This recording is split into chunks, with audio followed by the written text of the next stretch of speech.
Episode pertama, meninggalnya sang legendaris dan penghalang yang kuat. Di suatu hutan yang teramat kuno, seseorang pria parubaya sedang mencoba menyegel sesuatu yang sangat penting bagi dirinya. Tak kusangka aku akan berakhir tragis seperti ini. Celoteh sesosok itu sambil memfokuskan energi terakhirnya untuk menyegel semua kekuatan yang dia miliki. Sambil menahan rasa sakit di sekujur tubuhnya karena pertempuran terakhir yang dia lakukan, bahkan dia dipaksa menggunakan teknik teleportasi secara acak hingga dia terlempar ke dunia tingkat terendah yang saat ini dia berada. Pria itu bernama Lei King. Dia adalah pemimpin dari klan King di dunia tertinggi, yaitu dunia tingkat 9. Bahkan dia dijuluki sebagai legendaris karena kekuatan tempurnya adalah yang terkuat dan mengerikan dari semua master kuat yang ada di dunia itu. Setelah beberapa saat segel itu pun selesai. Setelah melakukan penyegelan, tubuh Lei King pun jatuh terbaring tak berdaya di tanah. Sambil memandang ke atas yang hanya ada pemandangan pohon-pohon kuno yang teramat rimbun, dia pun berkata dengan lemah, "Segel ini adalah segel terkuat yang pernah aku buat. Bahkan master di dunia tingkat tinggi pun tidak akan bisa membukanya. Hanya orang terpilih dan berhati bersih yang akan bisa membukanya. Suatu saat aku yakin akan ada yang bisa membukanya dan mewarisi semua yang aku tinggalkan di sini." Karena energi kehidupannya sudah mulai menghilang, dia pun menutup matanya karena dia merasa sudah saatnya dia untuk pergi. Sebelum dia menghembuskan nafas terakhir, dia berharap jika seseorang yang mewarisi kekuatannya akan bisa membalaskan dendam kepada orang-orang yang telah menyerangnya dengan cara licik. Dan dia berharap klan King tidak hancur setelah kepergiannya.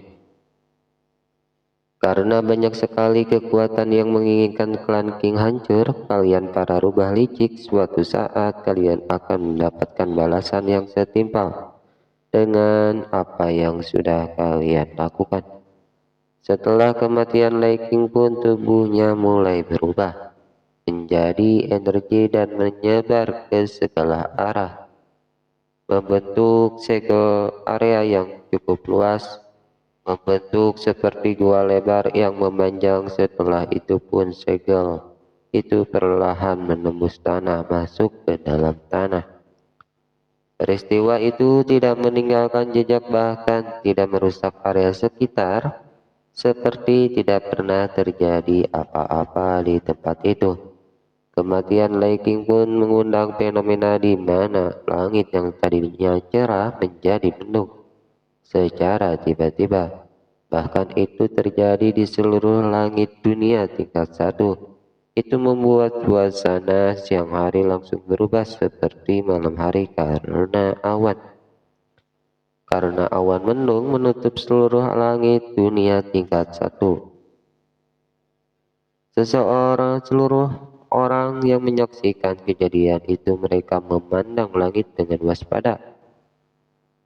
Semua orang merasa seperti akan terjadi bencana karena suasana di seluruh dunia itu benar-benar mencekam.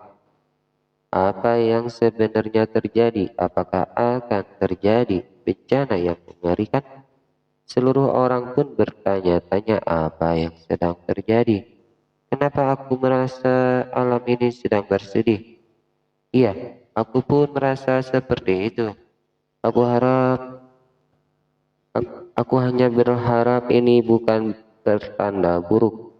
Iya, Aku harap ini hanya fenomena alam biasa. Semua orang pun berdiskusi tentang fenomena alam yang aneh ini. Bahkan tidak pernah terjadi di dalam sejarah. Karena suasana di luar semakin memburuk, maka semua orang di dunia itu memasuki rumah masing-masing untuk menghindari sesuatu yang buruk. Tak selang lama di seluruh dunia itu pun turun hujan secara keseluruhan semua daerah di dunia tingkat 1. Tanpa terkecuali hujan itu berlangsung selama 3 hari penuh disertai angin dan petir yang sangat mengerikan. Bahkan di beberapa wilayah ada angin topan yang sangat besar memporak-porandakan wilayah itu. Peristiwa ini benar-benar membuat seluruh dunia tingkat 1 berada di dalam kekacauan yang sangat mengerikan. Dan peristiwa ini tercatat dalam sejarah karena bencana itu banyak sekali memakan korban jiwa.